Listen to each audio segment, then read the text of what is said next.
Hello, a very good evening.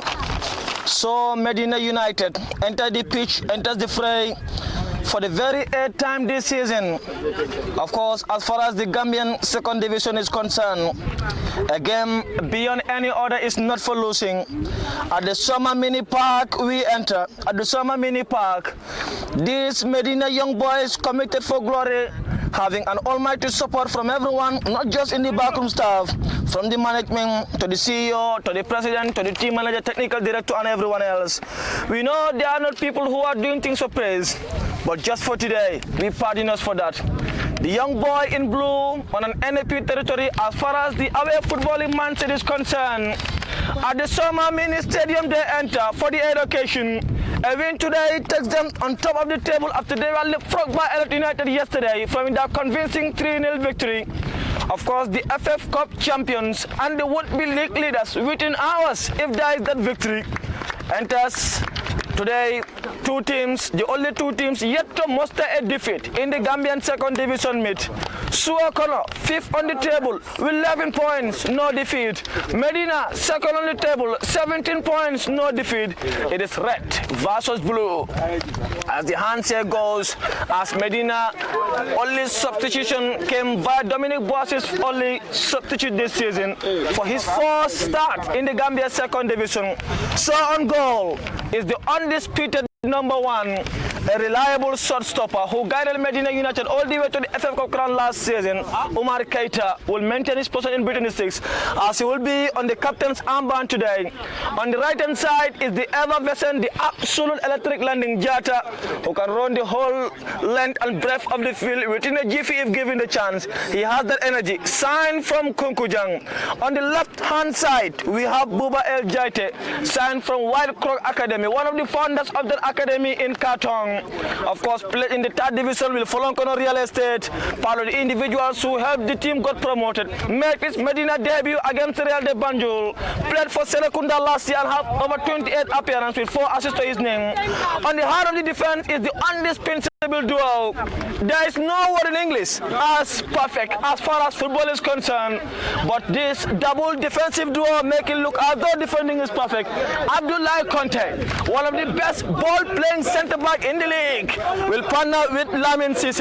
On the DM role is Adama Jata, who is a box-to-box midfielder but entrusted the responsibility of rocking down the midfield and will be supported by Mustafa Jaju and Selu Jallo. Mustafa, one of the most informed in the league, with 3 goals to his name so far, having a thunderbolt against Arsenal last week, will be entrusted the responsibility of locking down the midfield and will be supported by the ever-vexant Selu Jallo, who has 6 goal contribution to his name this season. 2 goals, 4 assists. Any player in the world would be proud of those numbers.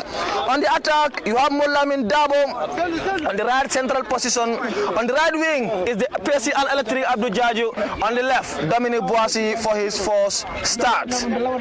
We go Summer Mini Stadium on the ground of Suwo, coming for the very first time, played this competition for the very first time, guided by Birkamo United assistant coach, who I once interviewed at the late Usman Saho football field. So Jallo will be responsible or given the responsibility of steering Suwo for victory against the most informed team in the land as far as the country's second division is concerned. So it is on the summer ground with less than few seconds to start as their number 28 Ibrahima Drame stand behind that ball. As Bara Jara on goal, they have Tamba Danso, Molamin Kamara, Kalang Siribe, Dembo Fofana, Kausu Sise, Cherno Mohamed Si, Lamin Yabo, Ibrahima Drame, Lamin Kamara and Isa Koli to complete their line. For Medina, Molamin Dabo today is on the striking department, Dominic on the wing, Abdu 2 on the wing. Of course, Mustafa received his Player of the Month award hours before this game and will be having the responsibility of steering down the midfield. The boy who was born in Bakau, raised in Sukuta, built in Katong, played for Folonkono Real Estate, of course in the country's 3rd division, won the under-17 Modinda Kabla organized tournament in Lamen, and today doing it well, rocking it well for country's 2nd division with Medina. So the whistle goes as Medina will be playing from left to right from the summer park, while Suwo playing from right to left. Mustafa Jaju rolling it well for Selu Jallo for a quick start. Lamin Dabo has a good first-time control. Was going for a drive. Great centre-half block. As Suwo trying to penetrate through the line, jinking in the centre circle. As they try to thread in the pass, but Lamin sees a backpedaling as Umar Keita will watch. The skipper for today had lost with absolute poise, who played for Kerawan in the Lamin Nobetan. John Medina United won the Lamin Nobetan in his first time of asking. Then John Medina United in the country's third division, in the Banjul third division rather. In his fourth season, Medina qualified to the country's second division, where he managed to keep 5 clean sheets for the academy boys. The Tigers, they are called, justifiably so, on the deep right of the field. As Medina starting from right to left, Suwo from left to right at the Soma Mini Stadium. Anamajana tried to turn, placing it well for the Magic Foot Selu Jallo, twisting and turning deep in the opponent's half. The PC Abdul Jaju giving him that early first pace, but Suwo's left-footed left full back standing firm as they're trying to penetrate in the pass. Long one, and that is bubbling out for throw for Medina United.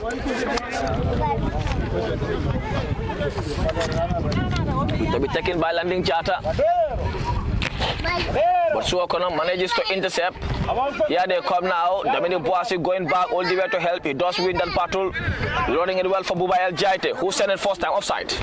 Offside against Lamin Dabo, as Abdullah Conte urging Buba El Jaite to make that first run.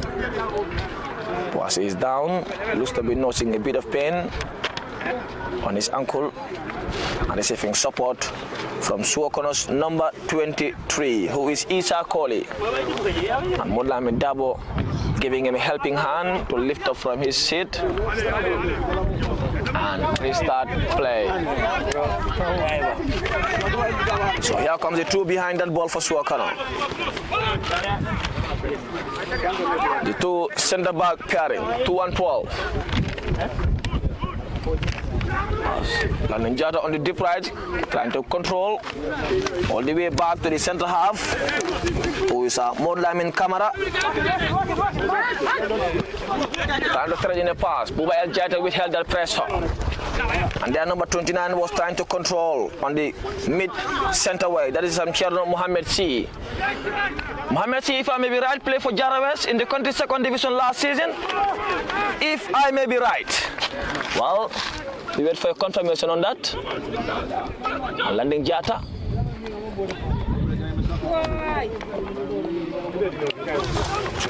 Going long, Abdul Jaju to control.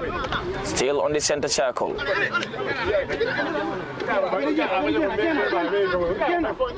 Now comes the darting number 10, who is Kalang Sidibe, winning that battle and winning a free kick for Suwo. Of course, just inside Medina United's territory. Not so deep though.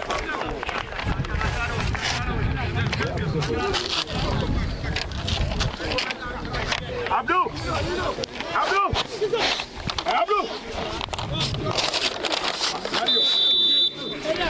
As the centre half going long on the deep left of the field, a first-time control from Suwo.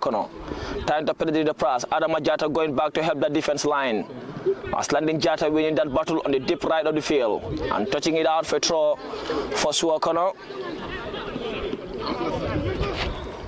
Still no real openings. The tempo of the game played on a very fair manner so far. Still no real openings. Still both teams wanting to maintain that composure and calm. Who will go home with the bragging right remains to be seen. The only remaining 2 teams so far in the country's second division without testing a defeat.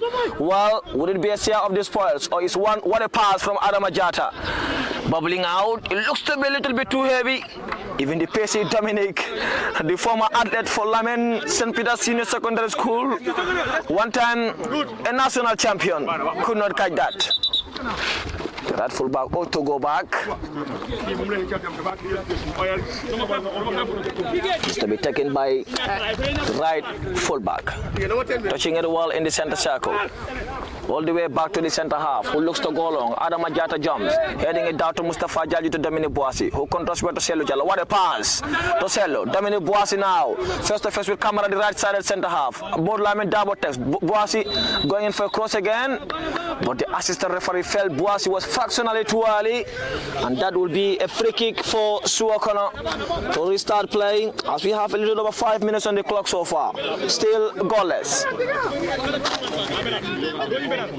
Netminder, Jara. As they are playing it calmly from their territory. Mustafa Jajo. Immediately, he knew he didn't catch the ride. Selu Jallo wanted to win that ball. Molamin Dabo couldn't keep it in play for Medina on the opponent's half. Buwael Jaite lost that battle to Cherno, who touched it well to the darting, running center forward. Who is she? And now to Drame. Drame controls, delivering in a first-time delivery too tight. And Omar Keita did half a touch to it, and that will be a corner for Suwo for what was a very good break and a very good opening. But that could not break Umar Keita's net. So here comes a corner to be taken by Isa Kohli. Isa Kohli for Suwo to take. To deliver one in the penalty area. Everyone in Medina, everyone in the field inside Medina's half, except one, a teasing ball into the penalty area. Umar Keita going out. Dominic Boissy have the responsibility to clear out. And that will be a free kick for Medina. As the referee felt Lamin Cisse was catch on his head in trying to win that first-time header. And that will be a free kick for Medina United.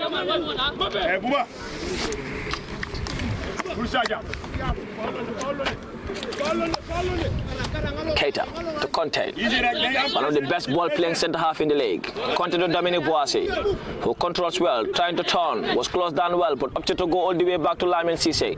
Landon Jata was giving him that option, but opted to go long. Abdou Jaju couldn't win that battle. Landon Jata going long, but Abdou Jaju this time win his battle as his company pass ballers running into space. Gaffer Alijan still urging him to create that space, and that is a free kick for Medina. Mustafa saw that space for Selu Jallo, and Aliou Jan would have fancied an advantage for Medina, but the referee had already blown his whistle for a free kick, which is not a bad call anyway. Jata Adama, yeah, the ball was moving. It has to be motionless on the ground.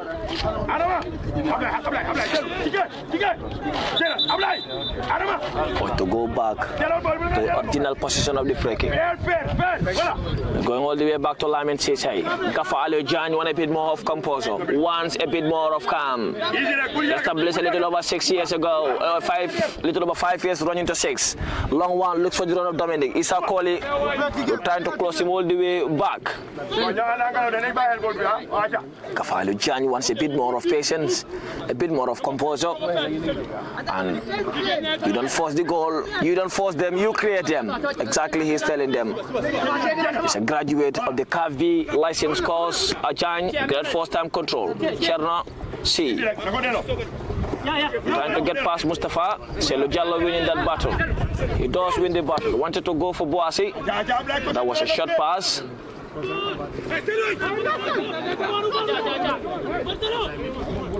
Keita going long. The right fullback back pedaling. Of course, there is some Lamin Camara. Nothing says the assistant referee on the deep right of the field. Looks to go long. Boissy with a wonderful first-time control. Trying to get past his marker, brought down. Hold it.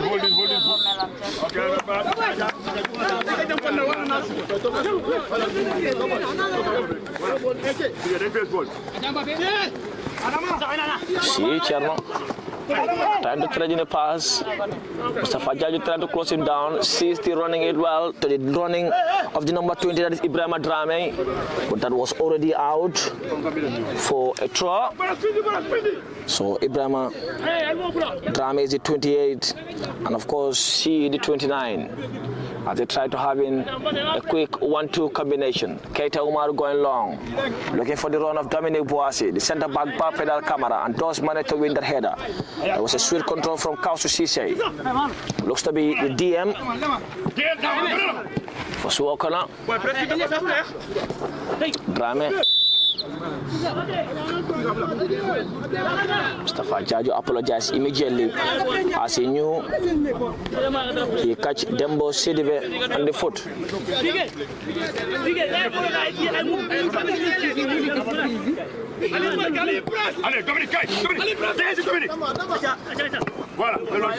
Jala with a great press. And that's out for a throw. As Molamin Kamara wanted to tee up his center forwards. And Tamba Danso is the other center half.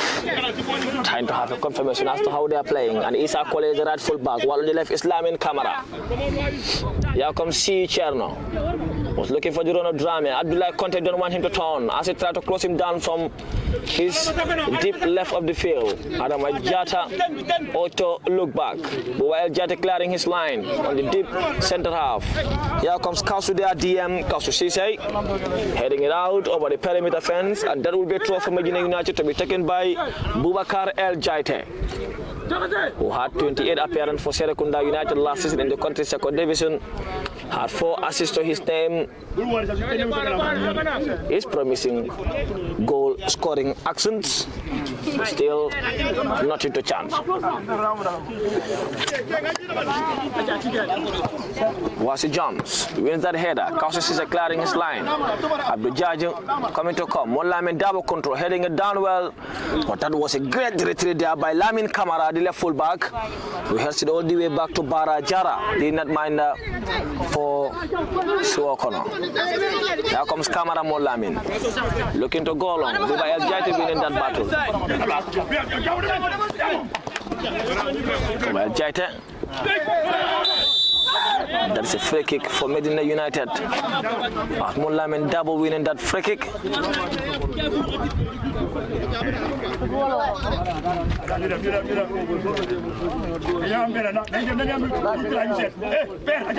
Free kick, Selo Jallo and Mustafa Jaju standing behind that for a potential goal scoring delivery. They all have the fit to connect anyone in the world. Selo so far has 6 goals to his name, 2 goals and 4 assists, numbers that any player in the world would be proud of. Against a strong 2-man barrier, I still see one of them.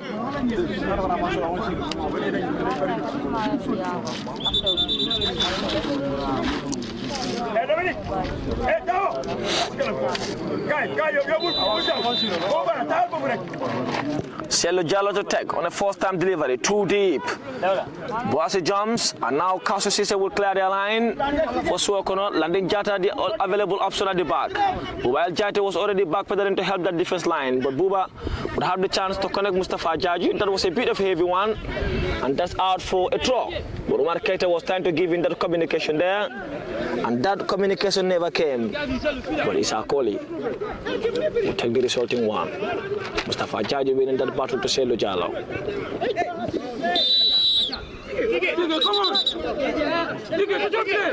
Selo was hit from the back.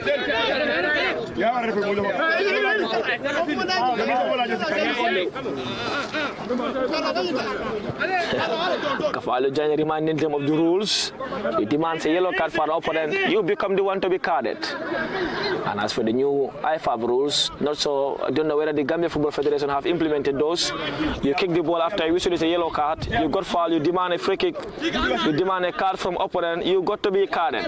That is urging people to be much more disciplined. That is too deep again from Abdullah Conte. And that will fall to the hands of Bara Jara.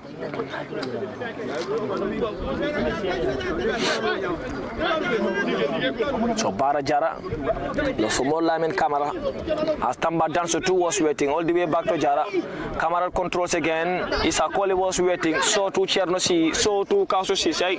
But option to go long. Cherno controls well. Molam Abdullah Conte the Arada will win that battle and wins a free kick for Medina United. As Abdullah Conte looks not happy with that attempt from Cherno Si, but Adam Jata calling on him to calm down. Conte takes to Lamin Sise.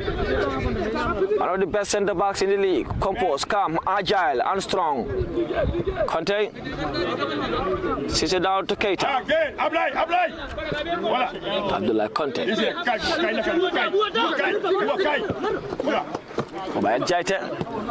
Trying to tee it well for Molamin Dabo. Dabo chases, does manage to control well. Molamin trying to close the space. Boasi now at the edge of the box, sending in a fourth time deliver. Look for the run of landing Jata, who wanted to lay it well for Mustafa Jaju, but he could have gone for goal all by himself. I think that's what the backroom staff are claiming there on. But again, he'll go and search for the next one. Jata is always busy, always hungry for goal.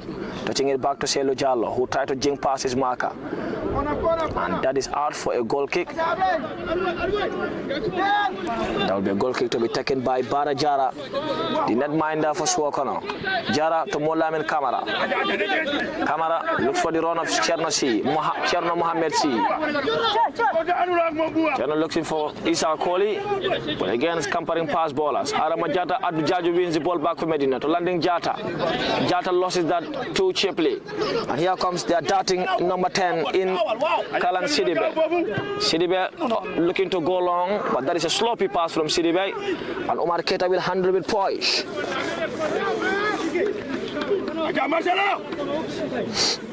As Sidibe is their attacking midfielder.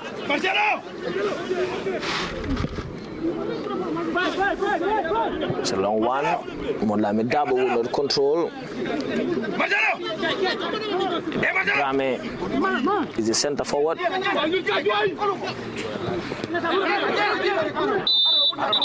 Sidibe, as Adam Jata ought to be a bit more patient. 16 on the clock, still no real openings for either side.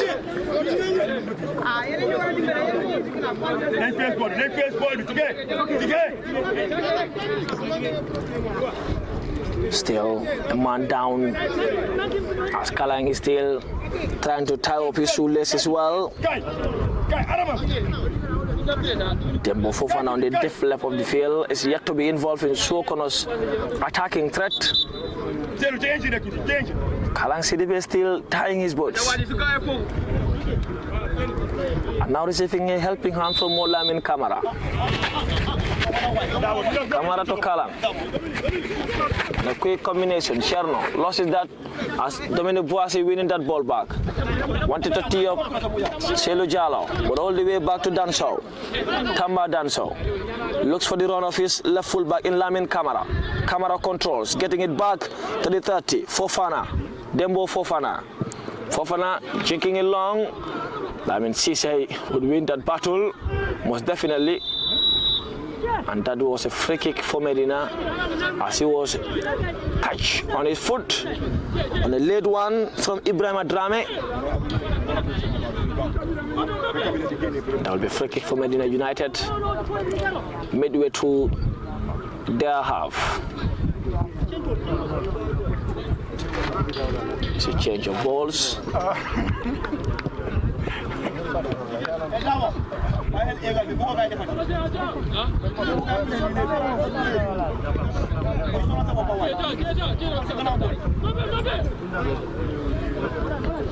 Ibrahim Drame there, walking that ball all the way out, and Omar Keita will take the resulting free kick as Abdullah Conte and Lamin Sise giving him that available space. It's still goalless with 19 on the clock.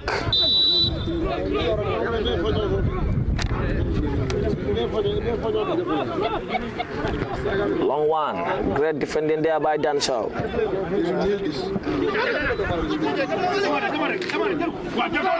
Molamin Dabo facing Molamin Kamara at the edge of the box, trying to turn, going for a shoot, but Selo Jallo was in an offside position and couldn't have interfered. Lamin Sise back pedal, pulls from the back, and that will be a free kick for Medina United. And Fofana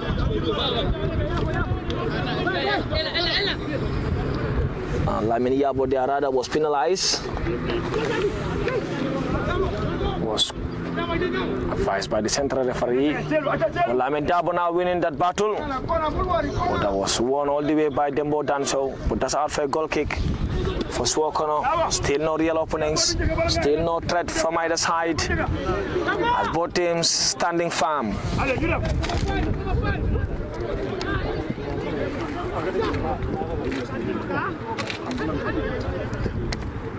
That is a sloppy pass again there. The best of passes.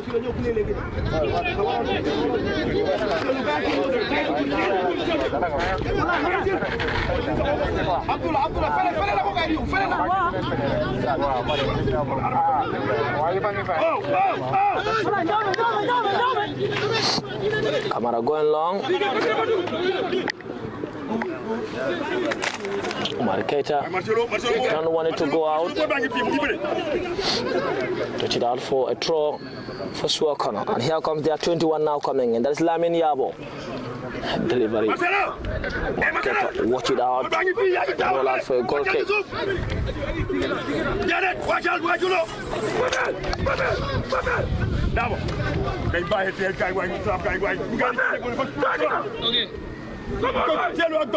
So we're gonna play a back three, of course. Sometimes a flat one. Here they want it back. They're attacking number 4. But great defending there by Abdullah Conte to Mustafa Jaju. Jaju losses that there to Fofana in the midway through the half. Here they come now. Cherosi. The flag was off for offside, but it was not better anyway. There was some sloppy football.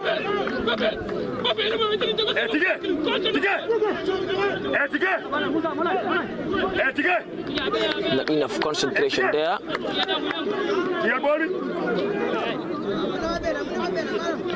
So many displeased faces.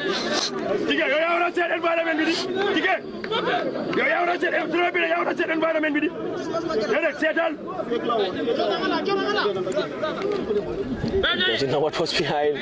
Enjoying the communication there. Boasi pitching it all the way back to Jaito to Conte. Conte to Lamin Cisse. That quick back three switches, that back four combination. Lamin Cisse opts to go long to the run of Abdou Jaju.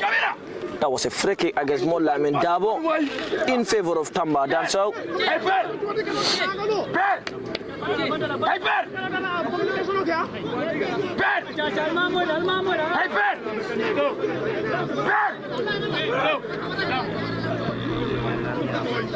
Lamin Kamara. Kamara control. Boasi winning that battle back. Boasi running into space, rolling it well for Shello Jallo. Midway through the opponent's half. Mo Lamin Dabo controls. Trying to scamper passes marker. Mo Lamin Kamara clearing out to Bubayel Jaite. Jaite connecting well to Boasi. Boasi touch from the back to Shello Jallo. Jallo control. That was a sloppy football.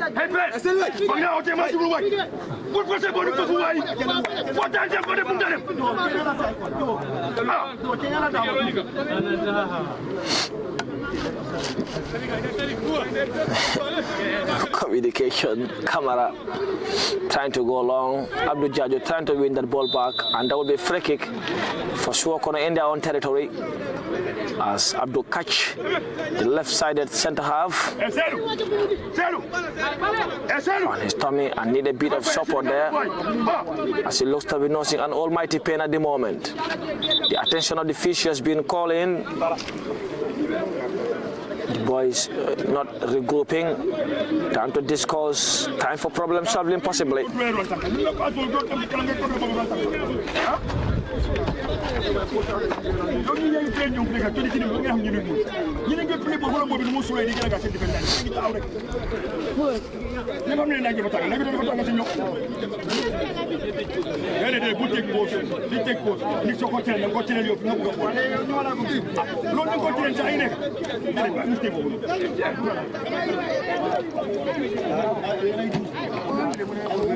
Gafalo Jan giving the players that much needed instruction. So far, it is the composer lacking. It is the ideas, it is the reasoning, trying to break down the lines, trying to penetrate through the lines, trying to find that imperfect passes.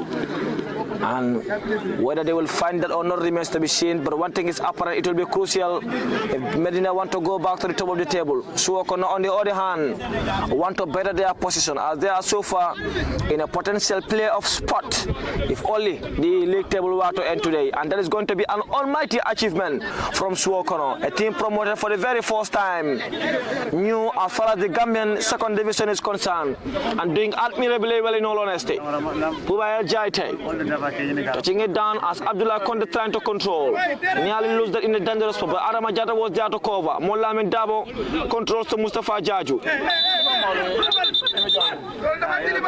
Jaju was hit by Kausu Sisay. And that is a free kick for Medina. Taken by Adama Jata, who goes long, not the best of passes.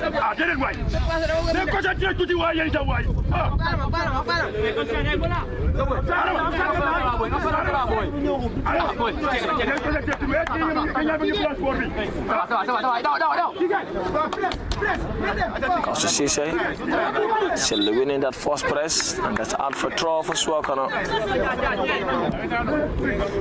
Camera controls. Camera going long. Looks for the run of Kalang Sidibé. Abdullah Conte clearing out to Selu Jallo. Also good to Molamin Dabo. Looks for the run of Dominic Boissy. Was pressed down well there. Kausu Sisay touching it down to Cherno Mohamed C. Mohamed C. Cherno looking for the run of his centre forward. Kalang Sidibé coming in now. First time delivery, but Buba El Jaite was on its way as he touched it out for a corner for Suwo, which Isa Koli is running into tech. As they have their centre forward Ibrahim Adrame down, needing a bit of support, but London Jata will give him that helping hand. So here comes the corner with their corner kick specialist Isa Koli would take.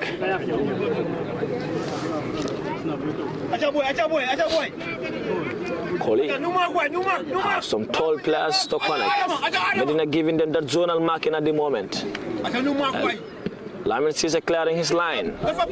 Cherno Mohamed C bringing ball back into play. Molamin Dabo would control, which he does admirably well. Trying to get past his marker. Isa Koli coming in now, going for a first time delivery onto the far post. Landin Jata covered that area well, but Lamin Yabo trying to bring the ball back into play, but Landin Jata winning that battle now. Rolling it well to Abdul Jaju. Jaju looking to connect Dominic Boissy. It was too deep, and Bara will clear his line. Buba El Jata heading it down to Molamin Dabo, who's controlled to Mustafa Jaju to Selu Jallo. Jallo looks for the role of Dominic Boissy. It is a free kick for Medina United.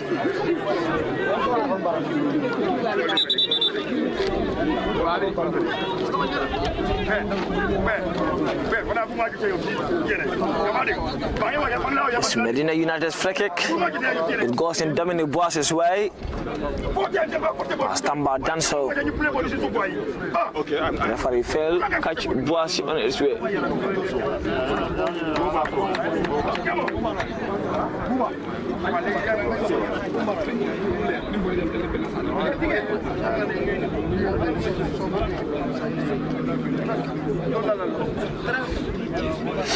So it's a free kick for Medina, just at the edge of the box, in a very good position.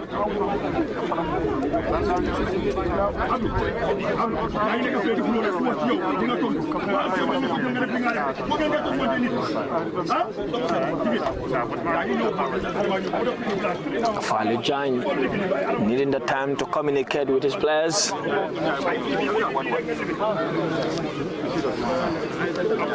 Communicating with his players at the moment.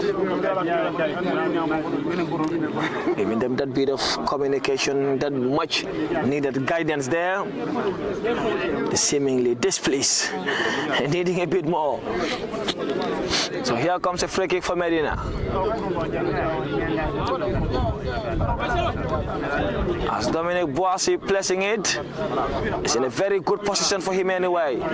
As he came so close on so many occasions last time, searching for his first goal of the season. The Medina's MVP last year, the best player of the season, behind a strong 3 to 4 man barrier.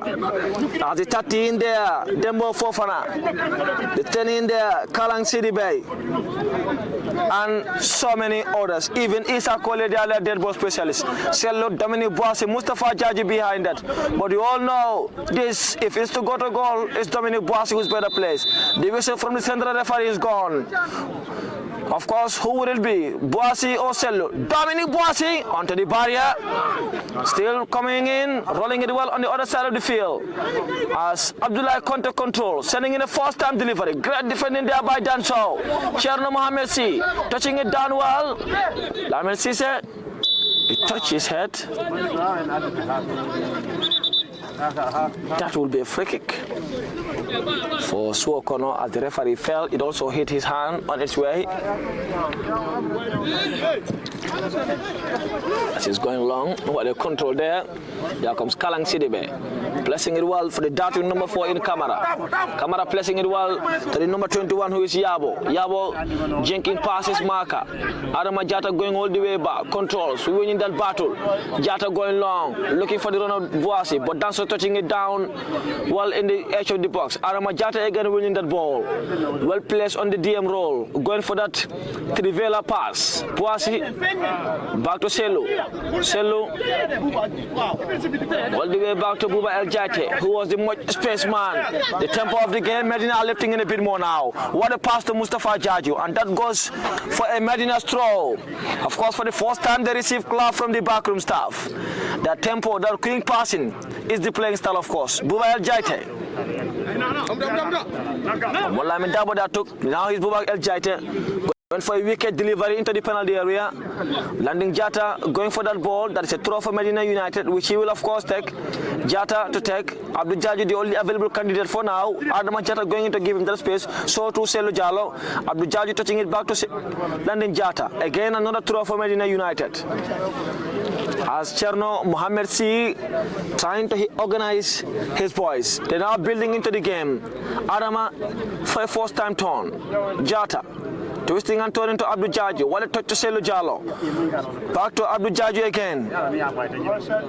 Jaju, that is a throw for Medina deep inside Suwokono's half. As both sides compose and calm, both sides needing that much important 3 points. It is the country's second division, the 8th game of the season for both sides. Sello Jallo to Landing Jata. And that is a goal kick for Suwokono. Not the best of deliveries anyway from Landing Jata.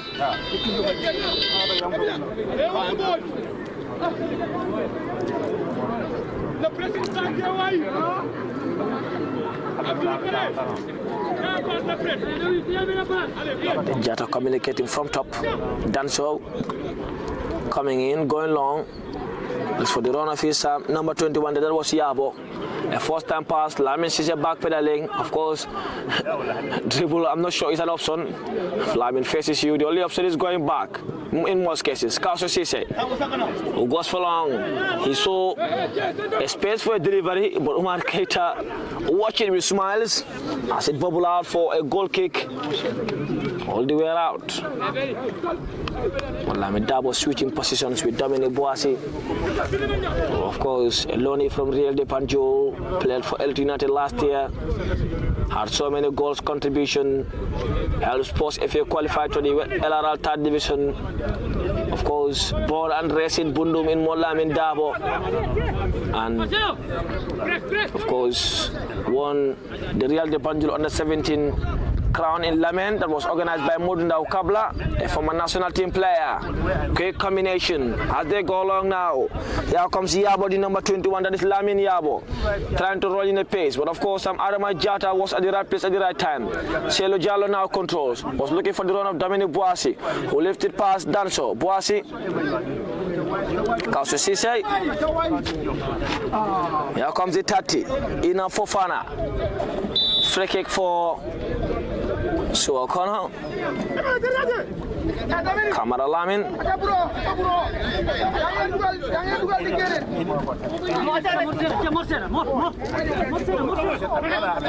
Lamin Kamara. There was a sloppy pass. Moulamin Dabo coming in. Sello call for that ball. Get it back to Moulamin Kamara with pace. Kamara now running into the penalty area. Of course, that is a free kick against Moulamin Dabo in favor of Moulamin Kamara. The Moulamin squad is there. This time the centre half Kamara winning that battle. As so many he does. Isa Kohli going for long. Abdullah Conte will need that battle against Sidi Bay inside Medina's territory. So Issa Kwali will be taking the resulting ball for Suwo corner, which he does now. I was looking for the run of Lamin Yabo, and that is a free kick for Suwo corner inside Medina United's half. They'll be taken by their dead ball specialist Issa Kwali, their right marauding fullback. Kwali to take, as every outfield player in Medina United half. The only one bar is the goalkeeper for Jara. That is Jara. Bara Jara. Issa Kwali coming in. What a poor delivery. A delivery more than 40 yards from goal. Just a one-man barrier. It couldn't pass him. He's not the best of deliveries. I wonder what he was thinking. Mustafa Jaju out for Selu Jallo. Jallo to Molamin Dabo, who is trying to scamper past his marker. And that will be player on, says the central referee. Danso looking to go long to Yabo, Lamin Yabo. All the way to Kausu Sise, the DM, who for now is operating on the deep right. Lamin Yabo trying to penetrate into the penalty area. Scampering past ballers. Omar Keita coming out to handle, of course, with poise for Medina. Leading it from the back to landing Jata. Jata landing to Dominic Boasi. Kausu Sise. That was a kung fu hit. That was already hard for a throw before he had a touch on that ball.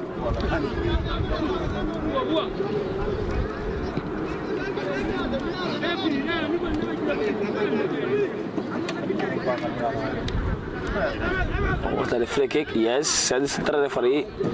Be taken by Danso for Molamin Kamara. Kamara Molamin to Kausu Sise. Sise trying to thread in a pass. Looks to be too deep. Lamin Kamara does manage to control. Running into the penalty area now. Leaving for Kausu Sise, who was trying to thread in a pass. Abdullah Conte read that absolutely well. Selu Jallo. What a pass from Selu to Molamin Dabo.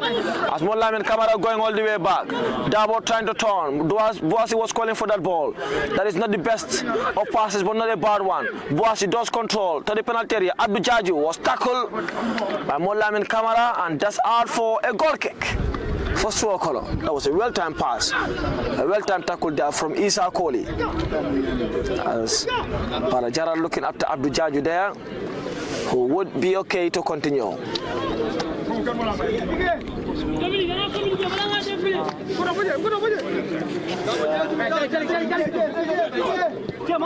Yeah, Mohammed. And a quick 1-2 to Kalang Sidibe, to Mohammed Chernosi. Chernosi looking for the run of Lamin Yabo. As Drame was calling for that in the penalty area. Yabo coming in, first time delivery. Buba El Jaite read that absolutely well. And he controlled so well to Selu Jallo, who controlled that ball for the first time with poise. Going for long. Looking for the run of Dominic Boasi now on the deep left of the field. Tipped on his way. And that is a free kick for Medina United. Absolutely well placed for Selu Jallo. And that is a yellow card going Danso's way. That is the number 6 in Tamba Danso. As he hit Dominic Boasi on his way.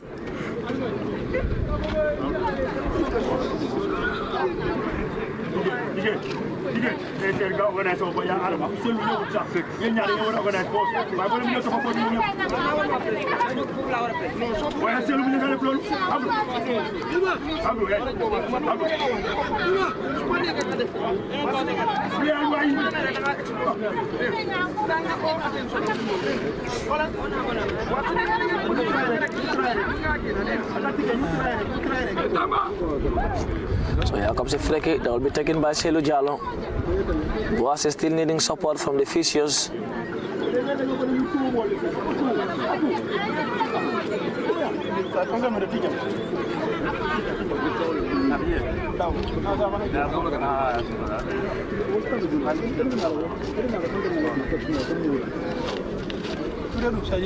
As they enter the fray, as we have exactly 5 minutes of normal time to go, or a little over 5 minutes.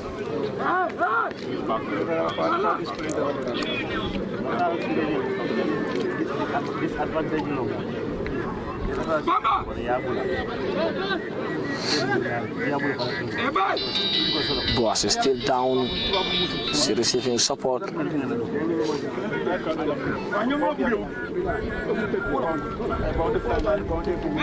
Looks as though he'll be okay to continue.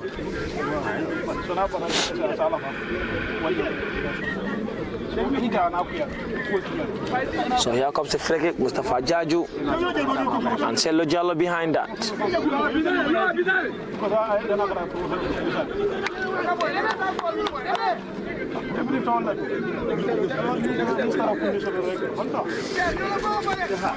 Mustafa looks to be the one taking this one against a strong barrier this time too.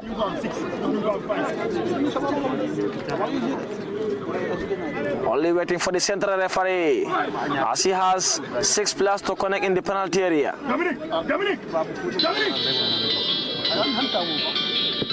A long delivery from the far post. Adam Ajata could not catch it well and could not direct it into the back of the net on a seemingly dissatisfied Mustafa Jaju's face. While Jata winning that ball to Molamin Dabo.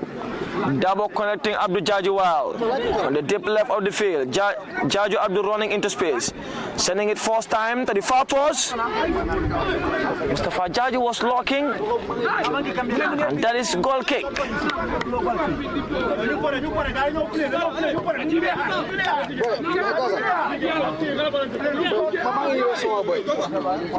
Long one. Majada controls. Sello Jallo to Mustafa Jaju. Jaju, Molamin double presses, was going for goal all by himself, but the whistle was already gone for an initial foul against Danso.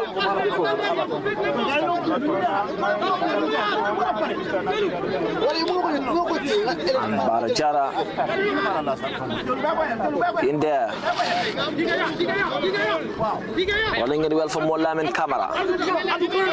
Still no real action, still no goal scoring threat. Mohamed Chernossi losing that battle to Mustafa Jaju.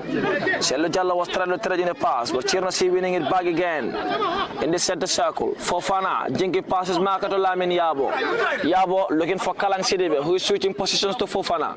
Fofana looks for the run of Lamin Kamara on the deep left of the field. Kamara all the way back to Yabo. Yabo! Bubble out, just out for a goal kick for Medina. The marketer, of course, will take.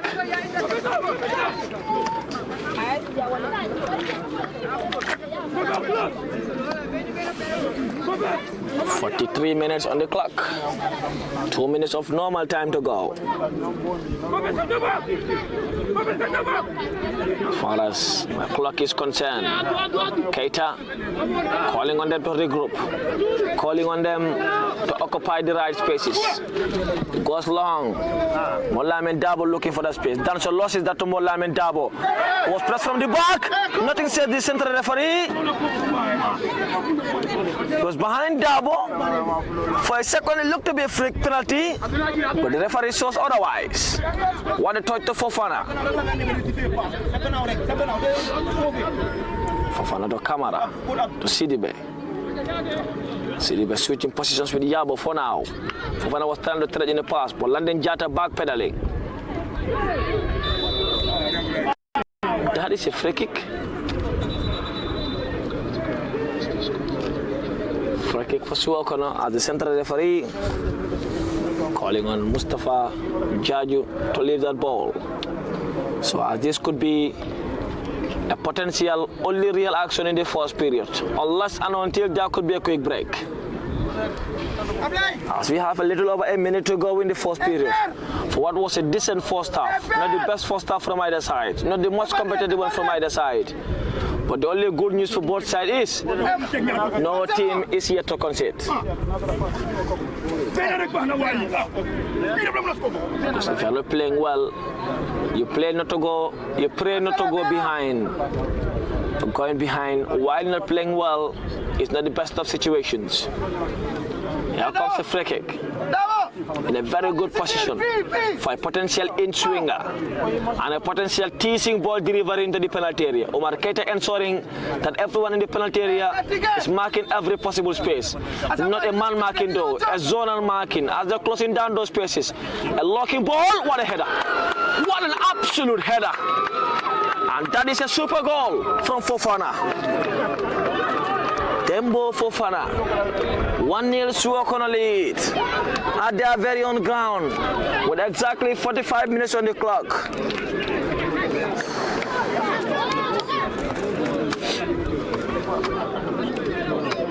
That was a deft header. A goal that can score any keeper in the world. And a minute ago I was saying, if you're not playing well, so there will be 2 minutes of other time, perhaps change due to the goal. Initially it looked to be one, but yes, the goal has its second too. I was saying before this goal that the only thing you pray for when you're not playing well is to hope you are not a goal down and rectify your errors in the second period.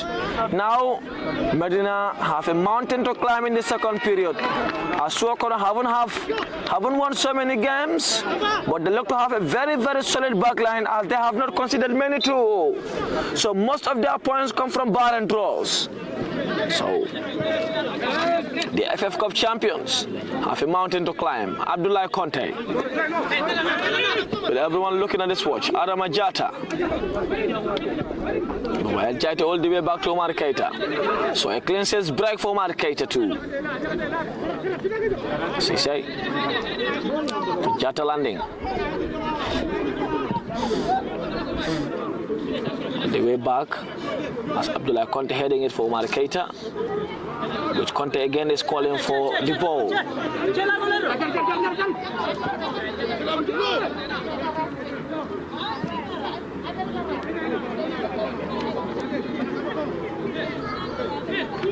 Cisse going long. Looking for the run of Mustafa Jaju, who tried to thread in the pass to Abdul Jaju, going for a first-time delivery. That was a very good delivery, and that is out for a corner for Medina United.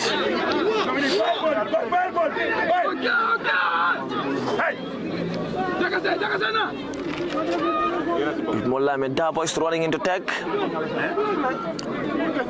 Morsajo placing it well for him for what could be the final action, as already 47 minutes on the air.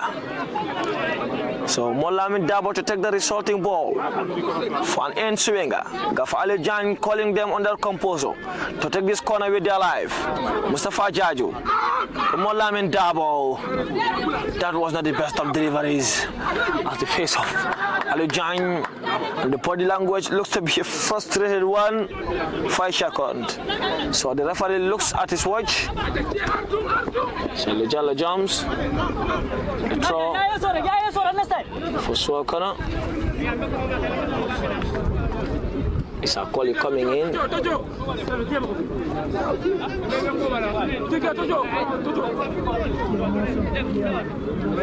He goes long. Drame, Abdullah Conte touching it out for another throw. As we are playing time added time at the moment at the Summer Mini Stadium. 1-0 the lead, courtesy of a deft header from Dembo Fofana at the cusp of half-time. Long one into the penalty area again. Drame going for delivery. Omar Keita would handle. As the referee looks at his watch, put the whistle in his mouth and blows for half-time. Not the best of first half from either side, but Suwo would of course go to the half-time break absolutely satisfied as they contain Medina in a remarkable manner, closing every available space, and they lead by a goal to nil. Half-time at the Summer Mini Stadium. Suwo 1, Medina United 0.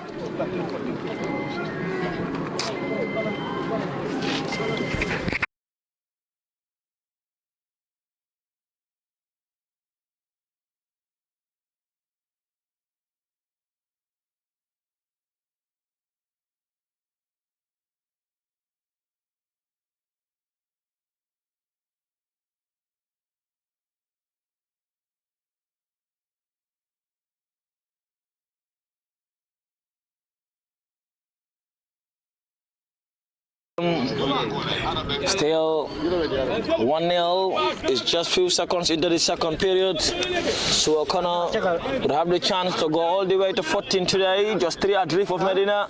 If only the games end like this. Medina, on the other hand, are trailing by a goal to nil at the moment. And Mrs. chases Lamin Yabo there. And that's out for a Medina United throw. Taken quickly by Landi Jajo to Abdul Jaju, who controls first time. Time to jink passes marker. Lamin Kamara there. We tell him from the back.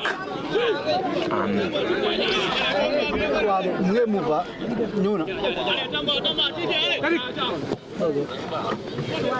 so it's a long shot from Abdullah Conte to Buba El Jaite, who controls to Mustafa Jaju.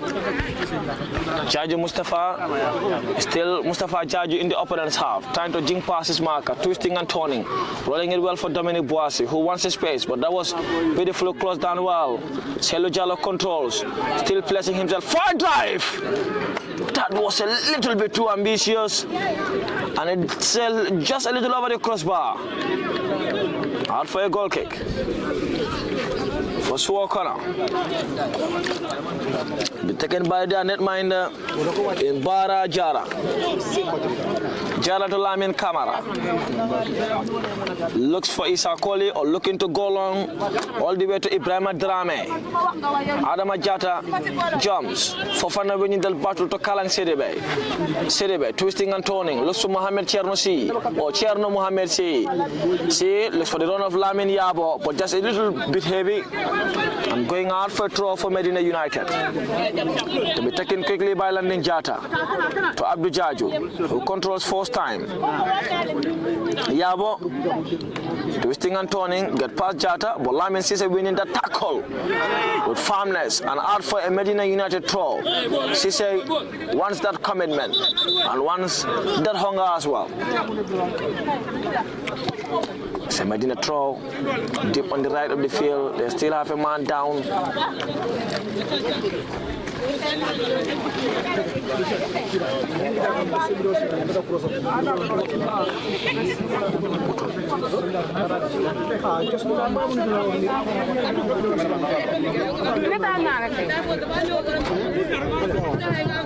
Suwo gonna have a man down.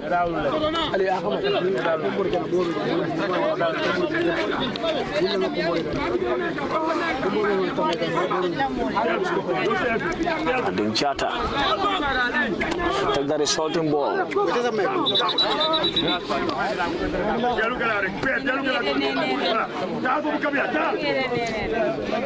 All the way back to Omar Keita. Keita wants it and gets it, rolling it well to Abdullah Conte. Technically good, well on the ball. Conte going long, looking for the run of Boissy there, but that was beautifully read there by Issa Koli. Here comes Karlang Sedebe. Sedebe to Fofana.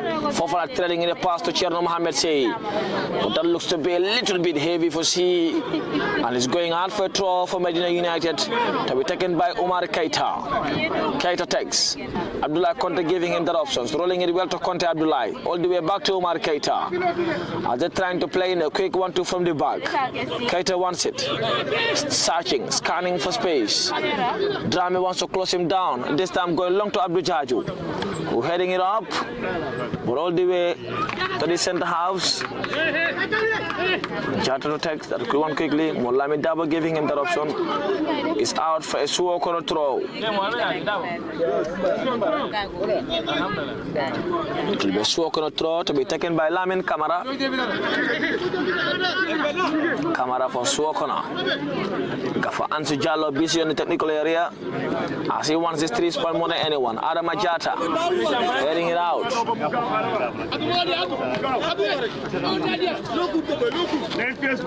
Lamin Kamara again to retake the throw.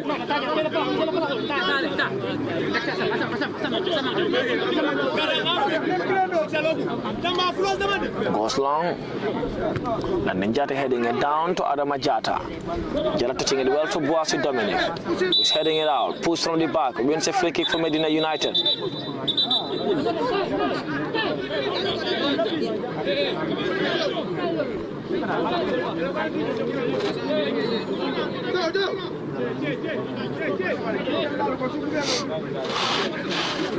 While Boasi claimed that was his ball.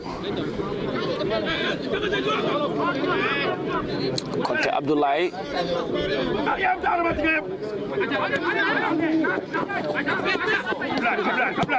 Sisse all the way back to Abdullahi Conte to Omar Keita.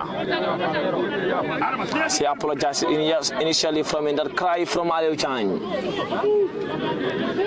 Conte to Bubayel Jaite, the White Academy lad, the Folon Kono player as well, the Carton born and raised, Mustafa Jaju to Adama Jata, who's trying to turn all the way to Lamin Sisse. Sisse, the Lamin born and bred, goes long to Molamin Dabo. Dabo to Molamin Kamara, the centre back. Kamara looks for Cherno Mohamed Si, heading it down. Abdullah Conte loses that first time challenge, but Lamin Si is heading it all the way back to Omar Keita. Keita wants it. Back to Lyman Cisse again. As they build him from the back. So Lujalla wanted that ball. Lyman Cisse going to more Lyman Dabo, who could not control. Adam Jata does control. That is a free kick for Suwo. Free kick for Kalang City Bay.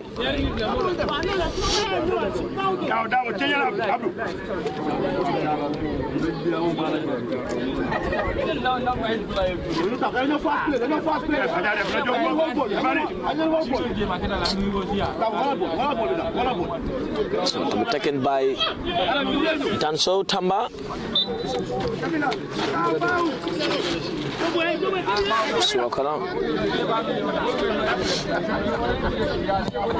He goes long.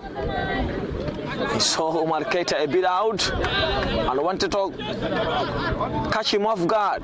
But quickly he read the situation, he backpedaled and he sailed over the crossbar. But still Keita in his territory. This time going long, looking for the run of Boasi Dominic. As Kamara heading it out, Isa Quality Arada. Abdullah Conte winning that battle. Offside the gaffer claim. Nothing says the assistant referee. Here comes Bubayel Jaite.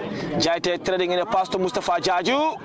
But Molamin Kamara read that well again. Work it out. But still it's not fully out. Conte back to Keita. The FF Cup gold medalists saved the team on so many penalty shootouts. London Jata jink passes mark a bit poised. Touching it well to Adama Jata. Jata threading a pass to Mustafa Jaju. A quick combination. A sub one. Well to Dominic Boasi on the deep left of the field. His first time control was not the best. Try to bring the ball back into play. It's not possibly after his game, seemingly frustrated there.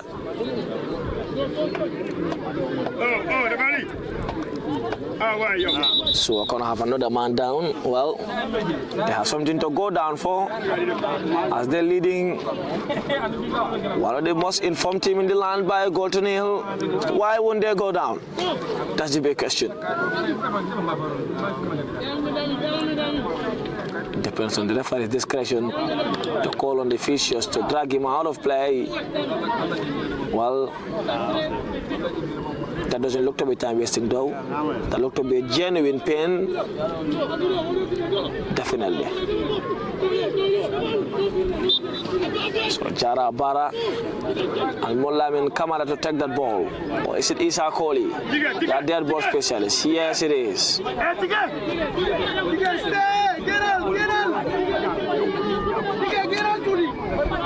Jara Bar touches down to Isa Kohli. Molamin Kamara, who goes long, look for the run of Isa Kohli now. Also looking to go long, Drame, but Abdullah Conte backpedaling. He tried to control, tried to jink past his marker. He does absolutely well to Lamin Cisse. Ramos, they call him. And wearing the Ramos' number. Jata.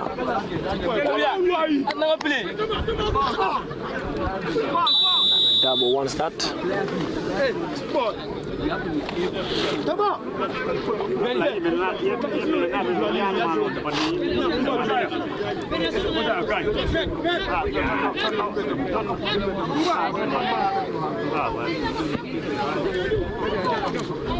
Jata heading it down to Adama Sajo. Adama Jata de Arada. As Gafa Ali Jan calling on Modu Sajo for potential change. And Omar Bojang Ota warm up. Dominic Boas's camper passes marker. Pushing it down to Buba El Jaite. Was ought to go long for a cross. Molamin Dabo heading it down. That was a great defending there by Lamin Kamara. Molamin Dabo bring it back to Selu Jalo to Molamin Dabo again. Another great defending from Danso. Landin Jata leaving it out for a throw. The tempo of the game now coming in. As Medina packing Suwo into their own territory. Dabo. Out for a throw. Selu Jalo could not connect well.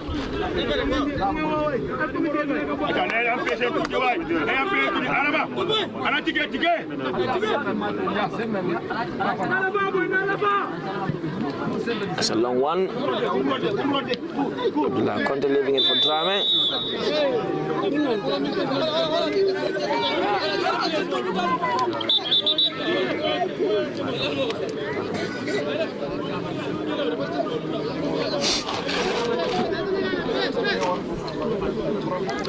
Drame is down. Abdullah Conte claimed he didn't touch him. Well, that looked to be a heavy one to try to control from the chest, though.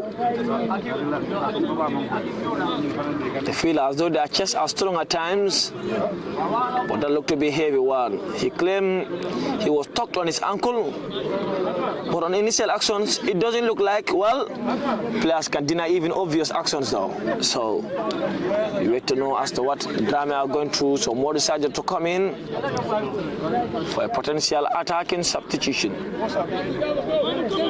which make it where remains to be seen.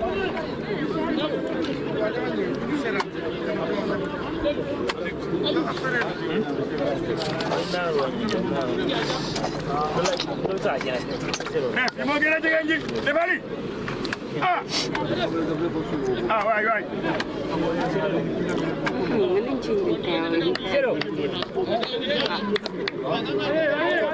Gafale Jan looking to go for quick substitution as three other forwards warming up. One is already preparing to come in.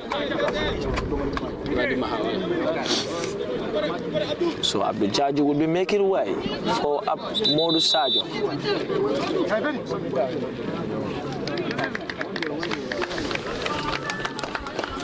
Also, Isa Koli is making way for number 13.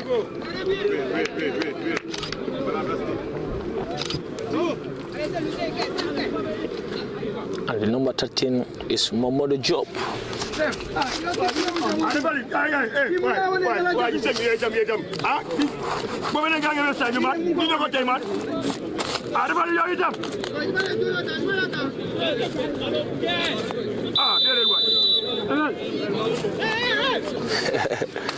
Afalijan is not happy there. And then Jada jumps, winning that header.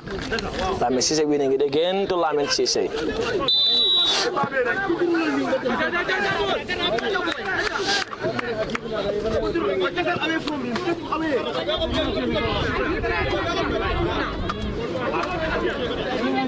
Lamin Sise to Umar Keita.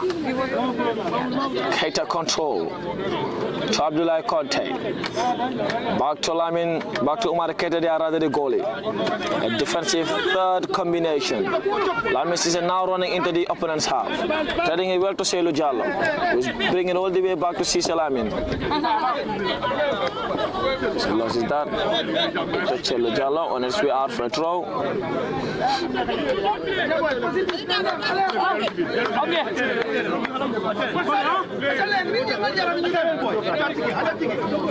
Goes long.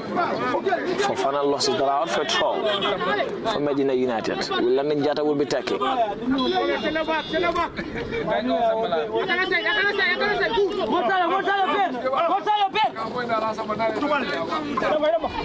Dabo is out for a throw for Medina United. Lamin Dabo will be taken quickly. He does to Modu Sajo. Well for Selu Jallo, who struggle to control. Switching play on the other side of the field. What a pass to Buba El Jaite. To Mustafa Jaju, twisting and turning in the opponent's half. Boasi trying to turn. Losing that battle again.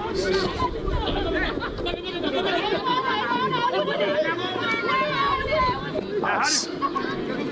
Suwo coming in. Here comes Lamin Yabo. Yabo staging play to Cherno. Cherno Mohamed Sito Fofana. Taking it long. Buba El Jai to touch it on his way. It's out for a corner. Corner for Suwo.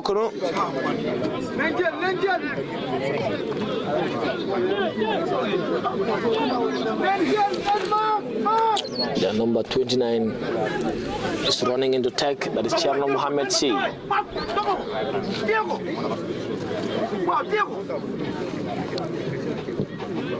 It's a long one again. Lamin Dabo out. Boise controls first time absolutely well. Well, try to touch on his way. Abdullah Conte to Lamin Cisse.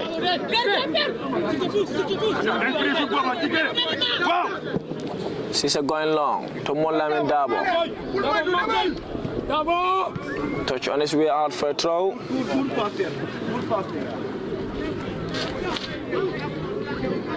Asmo decided bringing it back to play to Ladik Jata. And then Jata going long. That was a danger delivery. But Bara Jala read it well too. First four corner. As they're leading by a goal to nil. At this point, sit on 14 points for now. Of course, they have a long way to defend though. Selu Jallo controls it well to Lamin Dabo on a quick combination. Selu now running into the penalty area. Jigging it well for Mustafa Jaju. Classic touch on his way. The goalkeeper Bara Jala controls it absolutely well. Mustafa was going for a kick. But he could not control well. But Bara Jala does control for Suwo. They are number one. Abdullah Conte win that battle. Fofana trying to bring ball back into play. Boise was in an offside position.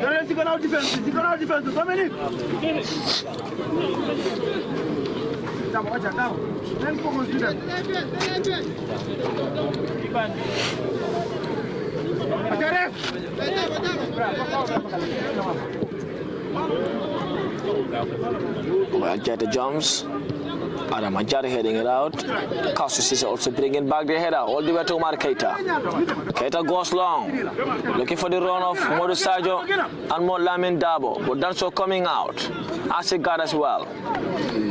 Calm and compose. The Agafa Ansu Jallo is telling them, you got to be calm, you got to be composed, especially if you are leading by a goal to nil.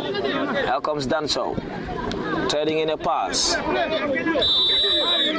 Kalang City Bay.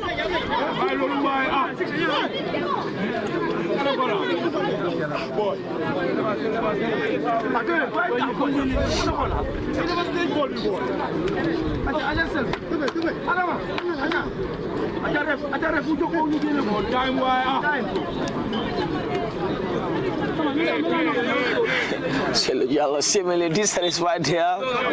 The call of the central referee reporting him to the fourth official.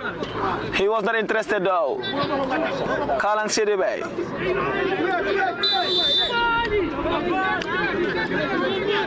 Adama touch him on his way. Kalang City Bay down again. Perhaps this time needing support from the officials. But the best of games, a very boring game, of course, in all contexts. The only real moment in this game is the goal. Other than that, nothing. Absolutely nothing from both sides.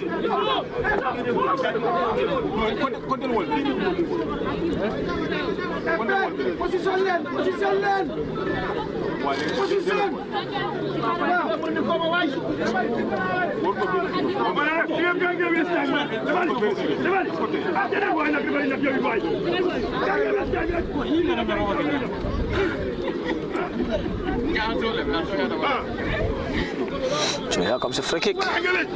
Taking that super Samoa Jobat.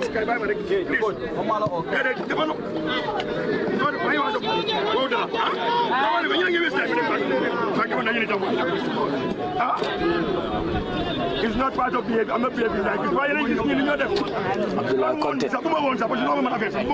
Don't want me. Come on. Jaita. All the way back to Lamin Cisse. Cisse to landing Jata.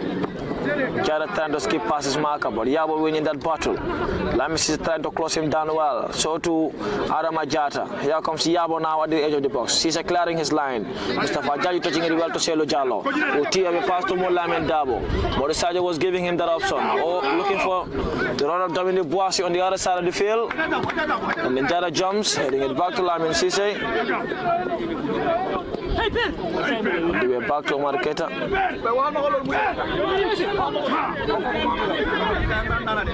Omar Keita.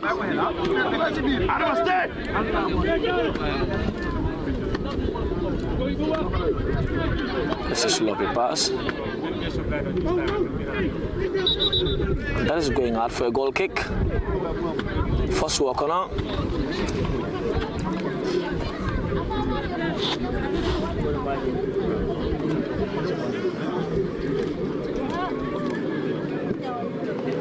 Abdullah Conte backpedaling.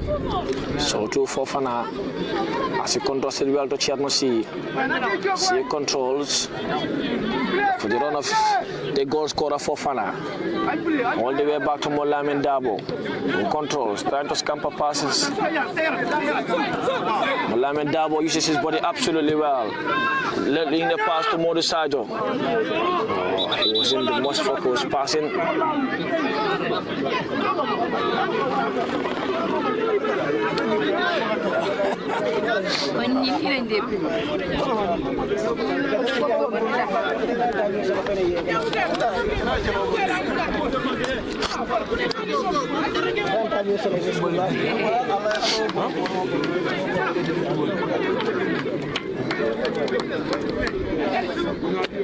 One nil Suwo on a lead, and they are on Suwo. As far as the whole venue is concerned.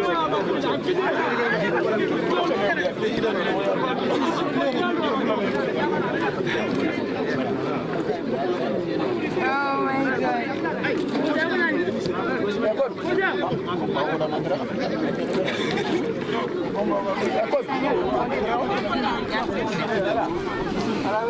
It's 24 minutes on the clock. 24 on the clock. As we have a little over 21 minutes to go. 21 minutes to find that equalizer. And a potential goal maybe, or 25 minutes for Suwokono to add to the advantage.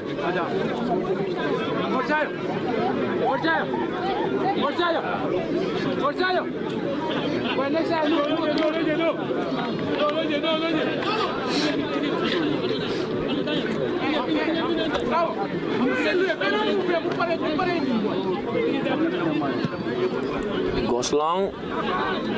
Jara Bara exactly at the center circle. Mustafa Jaji touching it down to Dominic Boissy, who goes all the way back to Bubayal Jaite, to Abdullah Conte. Conte to Lamin Cisse. Cisse landing Jata. Lamin Dabo touch it down. Yabo. Now come C.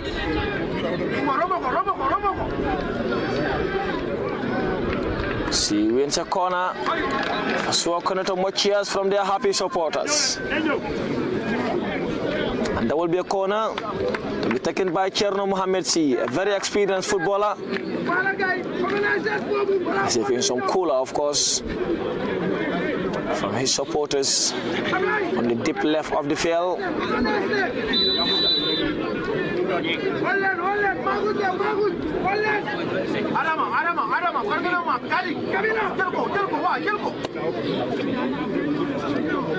Here he comes, a long one all the way out to Danso, nothing, says the central referee.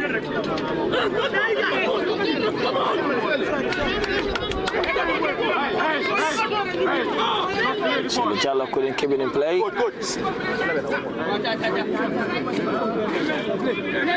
Preparing for substitution.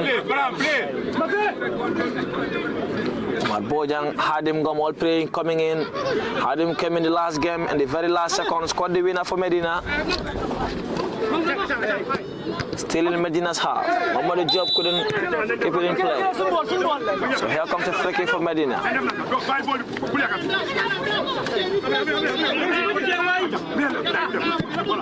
And then Jata to Abdullah Conte.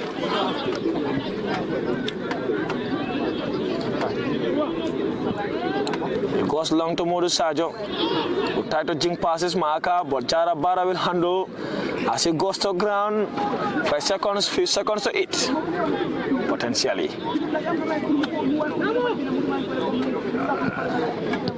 Mustafa Jajo touches him down. Mohamed Chadwasi controls. He drags back the ball and wins a free kick for Suwo.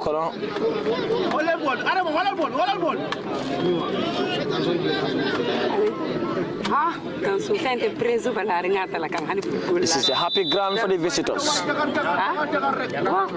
happy ground for the host rather, and a difficult ground for visitors in any game. As they want to make the ground as hostile as they possibly can. They're making it an enemy territory for visiting teams. Fofana goes long. Drame Ibrahima tries to control. Chernosi jinking it at the edge of the box. Great defending there by Lamin Sisse. Here comes more Lamin Dabo trying to jink past his marker. Switching play to Dominic Boise on the deep left of the field. Boise could not control and he will be making way. That was his final action. Omar Bojang coming in. So to Hadim Ngom. So all of the fourth line substitutions. Lamin Dabo, Abdul Jaju, Dominic Boise all off. So let's see what Gafa Alijan has to do. Yabo. Kalang to Drame Ibrahima. Abdullah Conte was still on his way, but London Jara tried to bring it. Kausu, Sisse. I'm sure he was not intending a pass, but it turns out to be a very good pass. In the end, a free kick for Medina United. I'm sure Kausu Sisse was going for goal, looking at him. But it is a Medina United free kick now, it turns out to be. So it looks as though Umar Boja will be operating on the other wing. As Morisajo on the striking department. Abdullah Conte. Conte goes long to Umar Bojang. He's battling to win the ball back for Medina. Nothing says the central referee. Molamen Kamara backpedaling. Morisajo running into space. That is now a free kick for Suwo corner. And they have 2 men down for a minute.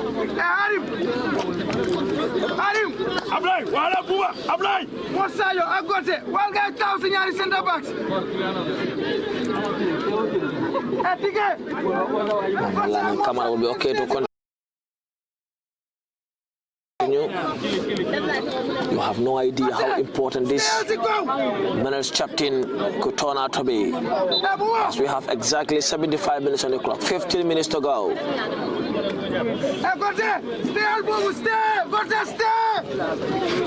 Here comes a long one. Jumping is Abdullah Conte. We're still trying to win that ball. Mustafa Jaji touching it well to Bubayal Jaite, to Umar Bojang, who is now running into the penalty area. Bojang controls. Trying to turn. Great defending there from the right fullback. Advantage to the central referee.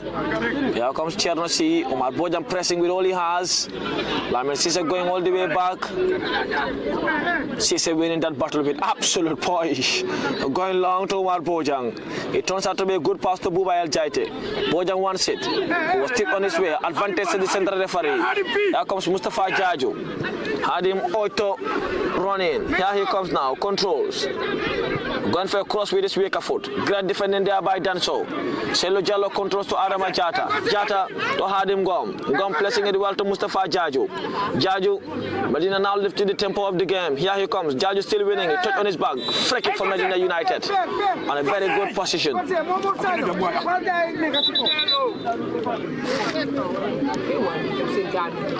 have a man down. The officials enters the fray.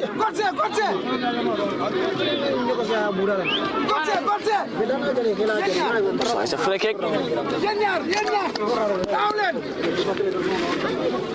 Mustafa Jajo and Selo Jallo behind that ball. For either an in-swinger or an out-swinger. If Mustafa should be an out-swinger, if Selo is going to be an in-swinger.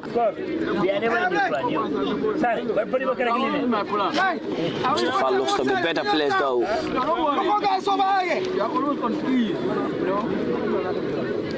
Goal chance, goal chance. Well, Suwo scored from a free kick at the cusp of half-time, although on the other side of the field. So Medina have another. This is not the cusp of full-time, but so close to so. Against a strong three-man barrier. Asiyabo in it. Cherno Mohamed Si calling on Kalang Sidibe to goes into space. The central referee calling on the barrier to go down a little bit. So Mustafa Jajo and Selu Jallo, the two free kick specialists for Medina United behind that ball. Only waiting for the central referee. As Buba El Jaita at the edge of the box, on a very good position anyway. David is gone. This could be Selu's ball onto the barrier. Not the best of deliveries. And Buba El Jaita is trying to win that battle. Touch on his way.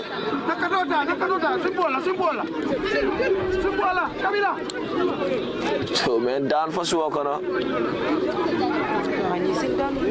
This is the most boring game I've watched from Medina this season. Our opponent scored so early and going all the way down. Even before the game, the tempo of the game was not the best.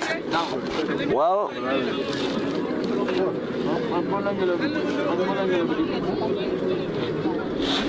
football is difficult. It requires so much energy and intensity.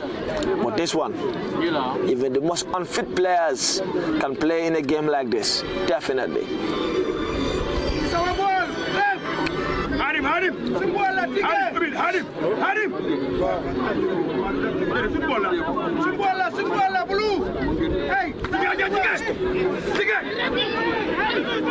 Lamin Cisse going to Abdoulaye Conte. Landing Jata on a defensive mission at the moment.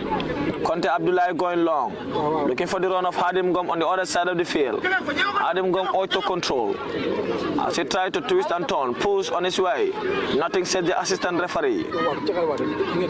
Teaching pass. And then Jata going long to Selo Jallo. More controls. Yabo down to Kalang Sidibe to Cherno Si. Mohamed Cherno Si turning to Fofana, the goal scorer. Fofana switching play to Yabo. Yabo controls. Landing Jata failed to win that battle. Here comes Yabo now, running into the penalty area. Trying to thread in the pass. Buba Mane also preparing to come in. Buba El Jaita running into the opponent's half. Trying to touch it for Umar Bojang, who does win it for Medina. A free kick for Medina United. Mustafa Jajo, of course, will control.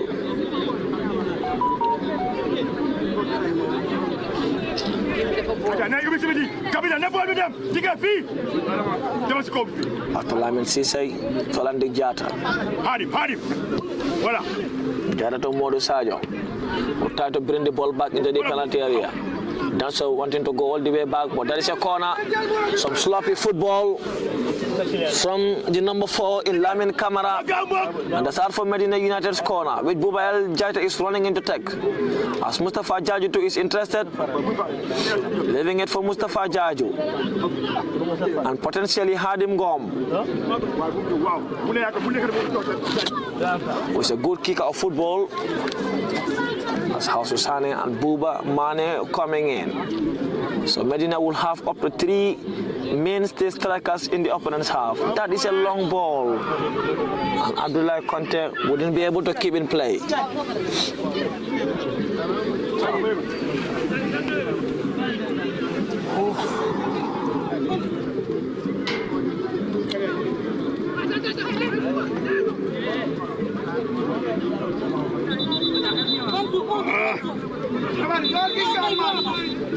Come on, man.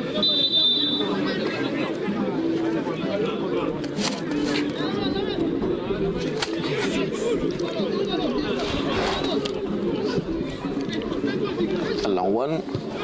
And Majata jumps, win that header. And Sisa and Omar Keita back pedaling. And Jata going all the way back to Omar Keita. Handles with poise. Selo Jallo was out of control. Yabo Lamin controls. No look pass. The cause Sise. That was some shit football there. To Mamadou Job.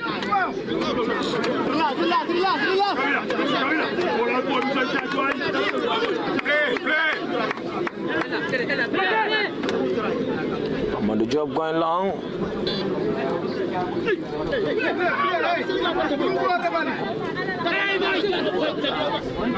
Advantage to Fofana, who's switching play to Chernasi. Heading it out is the center half. Cherno controls. Abubayel Jada trying to close him down. But that's Alfred with Kalan City by the tech. Selo Jala making way.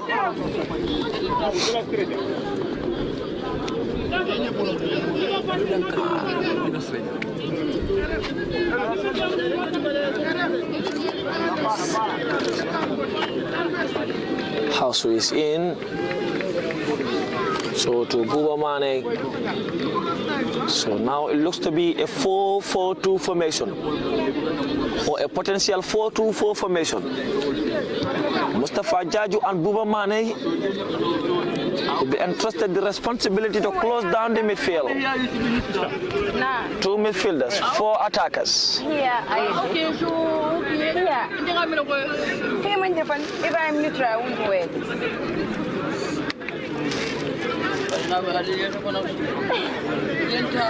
Here comes a throw. A long one, Buba Mane.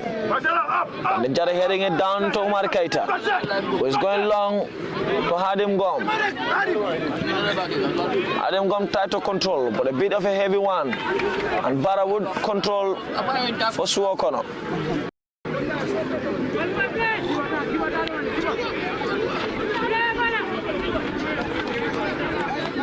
And the camera is down.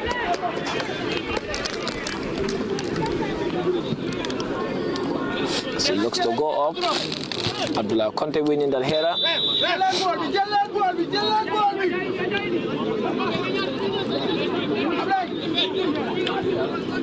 Conte Abdullah to Lamin Sise.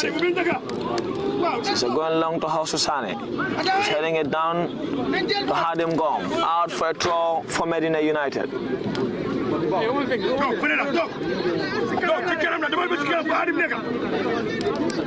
It's auto long one throw one into the penalty area by Gaffa Aliou Jain. Here comes Landing Jata. Mat Bojang tried to win that header. It's headed out by the center half. Walk it all the way out for another throw into the boost.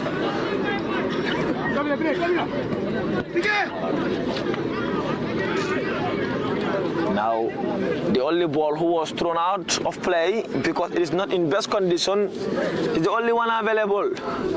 Suwo Kono are using all the tactics in the world to win this game. That's hard for a goal kick.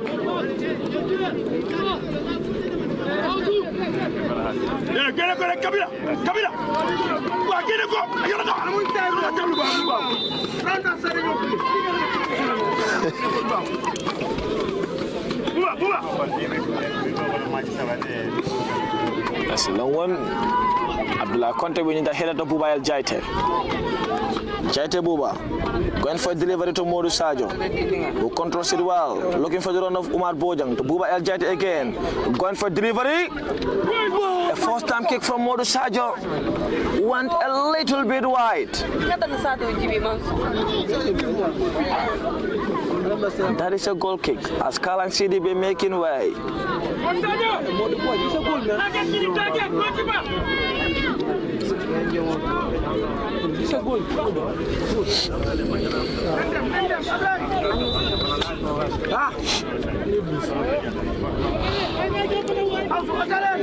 Suwo so far, the only team yet to muster a defeat, getting the better of their neighbors who are also yet to muster a defeat. Medina for now are mustering a defeat.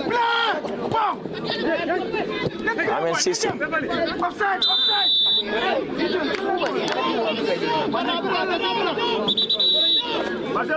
Double substitution for Suwo.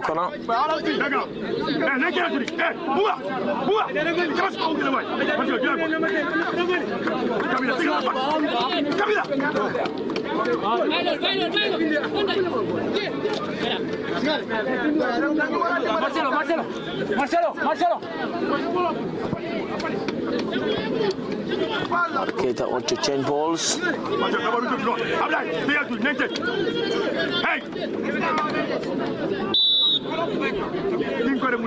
There he goes. Sends a long one into the opponent's half. It's a great. That's out for a corner for Medina United. It's a corner. Buba Jaita is running into tech to deliver one in the penalty area for a potential in-swinger. Everyone in Suwo's half now. Everyone in their box except Buba Mane and Landing Jata. Taken quickly by Buba Jaita. That's out for another goal kick. A throw.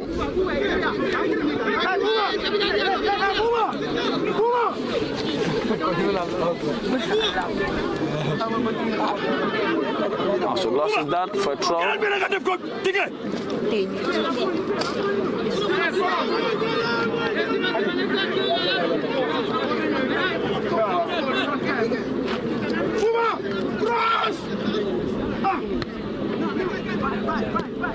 Mane, also Sane, going for a delivery, a first-time delivery, of course. Umar Bojan touching it down to Buba Mane. He's placing it well for Mustafa Jaju. That was absolutely close again. For one that definitely resembles the other one. Quick one, Buba Mane. Turning, looking for a shot to House Sane. Umar Bojang, a first-time delivery by Modu Sajo, who was going for a header. But Yabo will clear his line for a wonderful break for Suwo. But Medina United already have numbers back.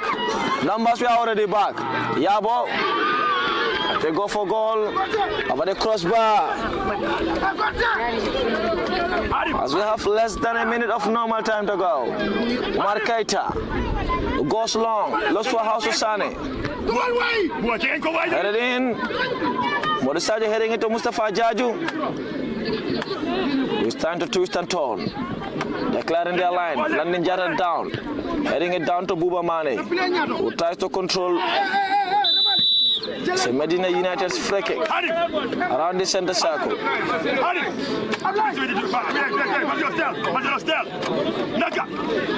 Sisa was down.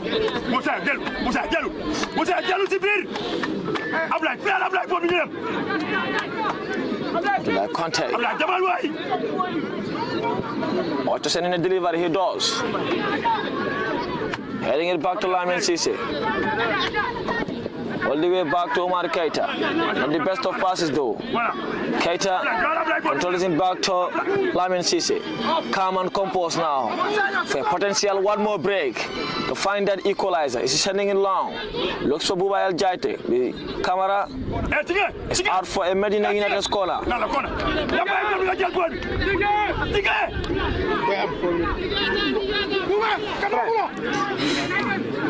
This time Gafale Jan telling them to deliver one in the penalty area. Anywhere will do for now as far as the goalpost area is concerned. Lamin Sise in there. So too Modu Sajo. Abdullah Conte and Lamin Sise too. That was a long and a whipping ball. Lamin Sise jumps. Not fully clear still. Buba Jaito coming in. Leaving it for House Sane, who's rolling it well for Mustafa Jaju. Jaju trying to turn. Out for a throw. For 4 minutes to be added on. Morisajo, delivery into the penalty area. Abdullah Conte controls, placing it well. And to the hands of Jara Bara. Or Bara Jara.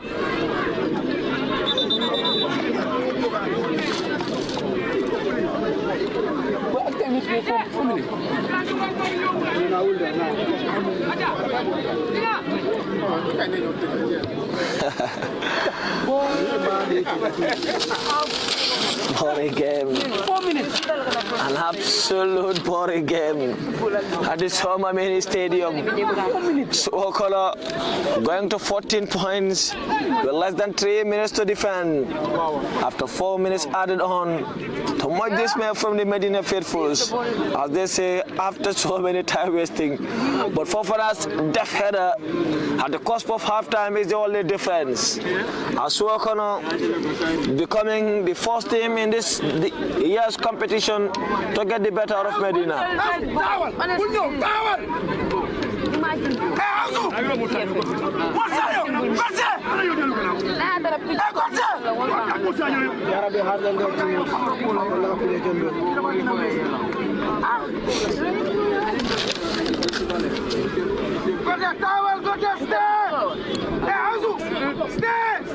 Chara.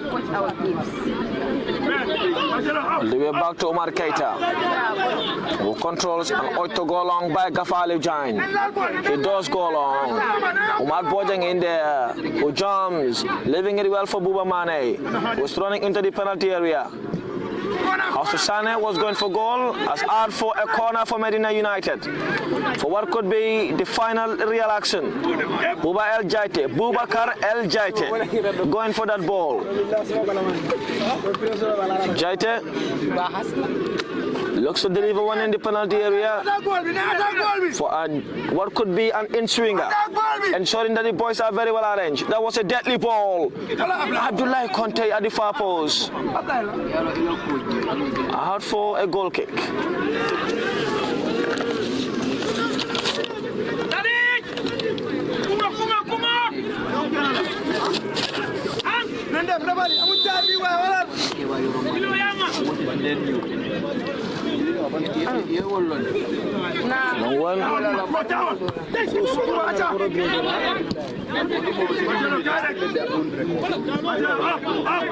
Marqueta handles.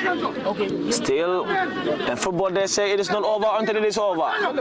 As they could have a one more final push. Umar Bojang jumps. Fofana, the goal scorer, heading it out. Bubamane controlling at the edge of the center circle. All the way back to Abdullah Conte, who's ought to go long. Threading it well to Buba El Jaite. Mustafa Jaju, the scorer of the last goal, controls. To Modu Sajo. Sajo well to Mustafa Jaju, who's pressing well to Buba El Jaite. Out for another corner for the final action in the game. The final action. 4 minutes of other time. Already in there. Buba El Jaite or Bubakar El Jaite has one more final push. Skipper Umar Bojang and netminder Umar Bojang running into the penalty area. Everyone in Suwo's half now. Even the tall, lanky netminder who saved Medina so many occasions last season. Here comes the delivery. Headed out by Suwo. Still not fully cleared. Mustafa Jaju to bring one into the penalty area. Lame Sise now the center halves. Trying to go long. And that's a goal kick. That is a goal kick. Suwo lead by a goal to nil and possibly winning by a goal to nil. They are the only team in the second division now yet to muster a defeat. Courtesy of their only goal by Fofana at the cusp of halftime. The FF Cup champions mustering their first defeat in this year's league. This could be the final potential ball. Look at the referee giving a yellow card now. I wonder what's that impact of this card. After already every possible minute, a yellow card for a time wasting. That is funny. Absolutely funny. 1-1. Had him gone. Omar Bojang, Morisajo controls. We're now playing on the referee's discretion. Jarabara handles.